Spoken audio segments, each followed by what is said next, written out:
Hi అండి, welcome to finance with family man.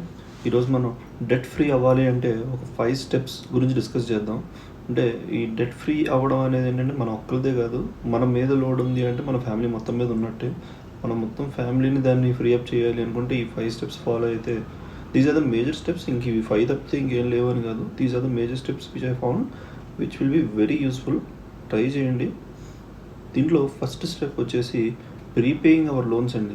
For example ఒక housing loan లాంటిదే తీసుకుందాం అనుకుందాం. ఒక 25 లక్షలు అంటే 25 lakhs మన హౌసింగ్ లోన్ ఉంది అనేది అనుకుందాం. దాంట్లో పర్ మంత్ 25,000 వరకు ఈఎంఐ పే చేయాల్సిన అవసరం పడుతుంది. దాంట్లో ఇఫ్ ఇన్ కేస్ మనం మంత్ మొత్తంలో ఎంతో కొంత సేవ్ చేసి ఎంత మిగిలితే అంత ఇన్వెస్ట్మెంట్లు అనేవి తర్వాతనే చేయొచ్చు. బట్ డెట్ ఫ్రీ అయితే ఒక లోడ్ అనేది తగ్గుతుంది. సో ఆ విధంగా ఎంతో కొంత అమౌంట్ని ప్రీపే చేయండి. సో మీరు ఈఎంఐ పే చేసేది ఏంటంటే ప్రిన్సిపల్ ప్లస్ ఇంట్రెస్ట్. బట్ మీరు అడిషనల్గా పే చేసే అమౌంట్ ఎంత ఉన్నా కూడా అది డైరెక్ట్ ప్రిన్సిపల్లో డిడక్ట్ అవుతుంది. సో మీరు తర్వాత పే చేసే ఇంట్రెస్ట్ అనేది చాలా భారీగా డిస్కౌంట్ వస్తుంది. సో క్యాల్కులేట్ చేసి చూడండి.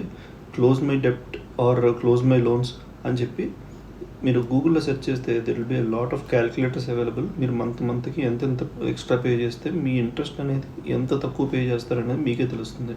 సో ఆ విధంగా ఒకసారి చెక్ చేసి చూడండి, డెఫినెట్లీ రిజల్ట్ ఉంటుంది. ఎందుకంటే నేను అదే విధంగా నా బైక్ ఈఎంఐ అనేది కొంచెం ఎక్స్ట్రా పే చేయడం వల్ల అరౌండ్ 6 months ఎర్లీగా క్లోజ్ చేశాను and I saved on a lot of interest. So అదండి. నెక్స్ట్ సెకండ్ పాయింట్ వచ్చేసి హై ఇంట్రెస్ట్ డెట్స్ నుంచి ఫస్ట్ రిలీఫ్ తీసేసుకోండి. హై ఇంట్రెస్ట్ డెట్స్ అంటే ఏముంటాయండి? డెఫినెట్లీ క్రెడిట్ కార్డ్స్లోనే మనం హై ఇంట్రెస్ట్ పే చేస్తాం. మినిమం మనం క్రెడిట్ కార్డ్స్లో పే చేసేది 36% ఇంట్రెస్ట్. 36% నుంచి మొదలు పెడితే అరౌండ్ 55-60% ఇంట్రెస్ట్ ఛార్జ్ చేసే బ్యాంకులు కూడా ఉన్నాయి. There are a few, we shouldn't name them, but there are few.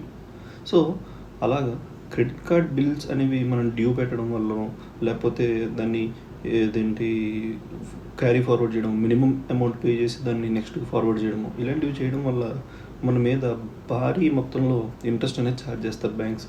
So I truly suggest అలాంటి లోన్స్ ఇప్పటికీ క్యారీ ఫార్వర్డ్ చేయకండి. నా కంప్లీట్ సలహా ఏంటి అంటే క్రెడిట్ కార్డ్స్ అసలు వాడకండి unless there is a tremendous usage. I mean మీకు ఏదో చాలా భారీ డిస్కౌంట్ వస్తుంది అంటే తప్ప వాడకండి, trust me. And the third tip ఏంటంటే కొంచెం మనం బడ్జెట్ విషయంలో టైట్ చేసుకుందాం అండి. ఎందుకంటే ఆల్రెడీ ఈఎంఐ పెట్టేసుకున్నాం కదా, మిగతా అమౌంట్ మనం ఎలా పెడితే అలా వాడుకుందాం అనే ఉంటుంది. అది తప్పేం కాదు.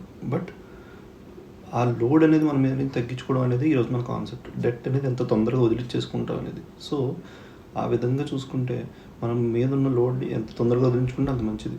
సో కొంచెం బడ్జెట్ అనేది టైట్ చేయండి, కొంచెం ఖర్చులు తగ్గించండి, అడిషనల్గా అమౌంట్ ఎంతో కొంత సేవ్ చేయండి. సో అలా సేవ్ చేసి ఎలా అంటే మనం ముందుగా డిస్కస్ చేసుకున్నట్టు కాఫీ షాపులకి వెళ్ళడం తగ్గించడం, లేకపోతే బయట ఫుడ్ రెస్టారెంట్ సీట్లకి వెళ్ళడం తగ్గించడం, ఇంట్లో ప్రిపేర్ చేసుకోండి. అందరూ కలిసి కూర్చొని ఫుడ్ ప్రిపేర్ చేసుకుని తినడం చూడండి, చాలా సాటిస్ఫాక్షన్ ఉంటుంది.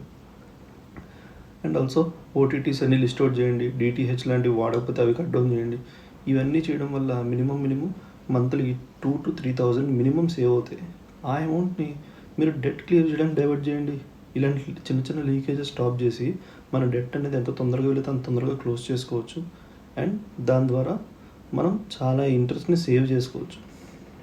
And the fourth tip would be refinance.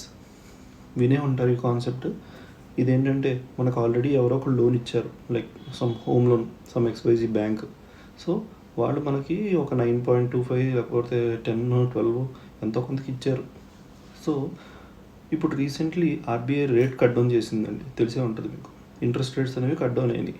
So ఇలాంటి టైమ్స్లో మీ ఎగ్జిస్టింగ్ లోన్ ఏదైతే ఉంటుందో దాన్ని రీఫైనాన్స్కి ఏదైనా వాళ్ళని అడగచ్చు, వాళ్ళని అప్రోచ్ అయ్యి మాకు కొంచెం లోన్ మేము ఇలా 10 year అనేది అదే ఉంది, మాకు ఈఎంఐ కొంచెం తగ్గించండి, ఆర్ఎల్స్ మేము చాలా కాలంగా ఈఎంఐలు ఇన్ టైం పే చేస్తున్నాం, మాకు కొంచెం తగ్గించండి, నా సిబిల్ స్కోర్ బాగుంది, మా ఇంట్రెస్ట్ కొంచెం తగ్గించండి అని అడిగితే వాళ్ళు రీఫైనాన్స్ చేస్తారు.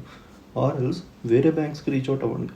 వేరే బ్యాంక్స్కి రీచ్ అవుట్ అయ్యి మాకు ఇలాగ ఇక్కడ పలానా చోట లోన్ ఉందండి, దీన్ని మీ బ్యాంకుకి షిఫ్ట్ చేద్దాం అనుకుంటున్నాం, కొంచెం హెల్ప్ చేయండి అంటే వాళ్ళు డెఫినెట్లీ దాన్ని రీఫైనాన్స్ చేస్తారు.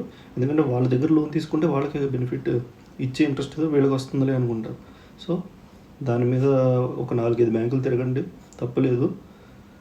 మనం డబ్బులు సేవ్ చేసుకుంటున్నాం, మన డబ్బుని మనం సేవ్ చేసుకుంటున్నాం. సో తిరిగి ఒక మంచి తక్కువ రేట్ ఆఫ్ ఇంట్రెస్ట్కి ఒక మంచి బ్యాంకులో తీసుకోండి.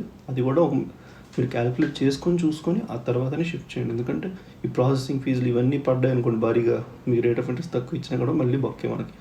ఓకే, సో అది నా 4th టిప్ అండి. నెక్స్ట్ 5th టిప్ వచ్చేసి క్రెడిట్ స్కోర్ని బిల్డ్ చేయండి.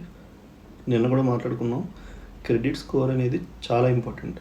మనం 4th పాయింట్లో డిస్కస్ చేసుకున్నట్టు రీఫైనాన్స్ ఇలాంటివి ఏమన్నా అడగాలి అంటే ఫస్ట్ మన క్రెడిట్ స్కోర్ బాగుండాలి. సో ఆ క్రెడిట్ స్కోర్ అనేది బాగుండాలి అంటే మనం ఈఎంఐలు ఇన్ టైం పే చేయాలి, క్రెడిట్ కార్డ్ బిల్స్ అనేవి డ్యూ ఉండకుండా చూసుకోవాలి, మన క్రెడిట్ కార్డ్ అనేది ఎప్పుడు అవుట్ స్టాండింగ్ అమౌంట్ క్లియర్ చేసేస్తూనే ఉండాలి. అప్పుడు మన క్రెడిట్ స్కోర్ అనేది డెఫినెట్లీ హై ఉంటుంది. ట్రస్ట్ మీ, 750+ ఉంటే సరిపోద్దండి. అదే మనకు మంచి positive credit limit, credit score. So అది ఈజీగానే వస్తుంది. మనం అన్నీ ఇన్ టైం పే చేసేస్తే 750+ స్కోర్ ఉంటే ఫ్యూచర్లో లోన్స్ ఈజీ అవుతాయి, లో ఇంట్రెస్ట్లో వస్తాయి కొత్త లోన్స్ ఏమైనా ఉంటాయి.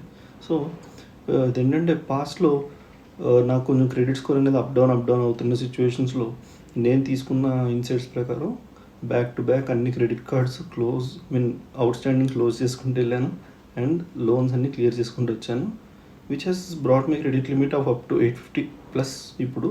సో అలాగే చేయండి.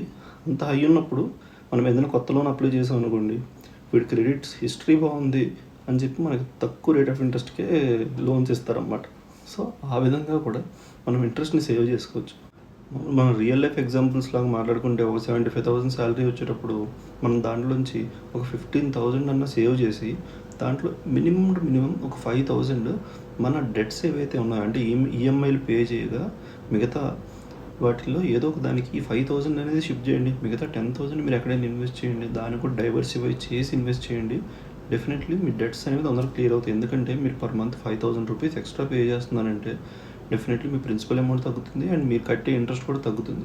ఆ ఇంట్రెస్ట్ అనేది మీరు ఇంకెక్కడైనా యూజ్ చేసుకోవచ్చు ఫ్యూచర్లో, ఎందుకంటే మీ లోన్ అనేది తొందరగా క్లియర్ అయిపోతుంది కాబట్టి, రైట్? సో దీన్ని డెఫినెట్లీ గుర్తుపెట్టుకోండి. ఇది మీరు ఒక పెన్ను పేపర్ తీసుకొని రాసి క్యాలిక్యులేట్ చేయండి, మీకు చాలా గొప్ప రిజల్ట్స్ కనిపిస్తాయి. ఓకే, అండ్ ఒక బోనస్ టిప్ వచ్చేసి ఎక్స్ట్రా ఇన్కమ్ జనరేట్ చేయడానికి ట్రై చేయండి. లైక్ ఫ్రీలాన్సింగ్ కానీ ఏదైనా సైడ్ హజిల్స్ చేయడం కానీ ఇలాంటివి చేస్తే ఏంటంటే డెట్ క్లియర్ చేయడానికి యూజ్ అవుతుంది and also extra income is something like a hobby అనమాట.